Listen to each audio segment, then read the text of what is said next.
आताच्या मुलांना काय माहीत हो गणपती. गणपती आमच्या टायमाला शाळेला सुट्टी लागली का मग ते 10 ओळीचं शुद्धलेखन, परत ते प्रश्नपत्रिका सोडवा 2 वेळा, निबंध लिहा, पाढे लिहा.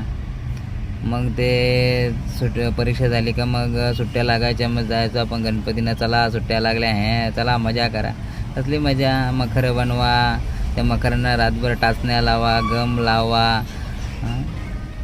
आता काय रेडीमेड मखरं आले आहेत. मग ते गणपती झाले, 10 दिवसाचे गणपती झाले की मग ते शाळेत जायचं. तो पहिला दिवस, पहिल्या दिवसाला मग ते मित्रांशी गप्पा करायचे. आम्ही एवढे मजा केले आणि ते भरपूर मजा केली हो. पण लाडू खाल्ले, खाल्ले, भरपूर मजा केल्या. त्या गोष्टी झाल्या. मग सर येतात पहिले तासाला, हजेरी घेतात ना. ती आमच्या वर्गातली पक्की हुशार पोरगी, तिचं नाव नाही घेत, ती उठायचीच पट्टी घेऊन. सर गणपतीत आपल्याला जो अभ्यास सांगितलेला कोणी नाही केला ते बघा, विचारा कोणी नाही केला. मग मी उठायचो. सर मलाच उठवायचे, मला माहीत आहे याने अभ्यास चांगला केला. लय धुवायचं कडक.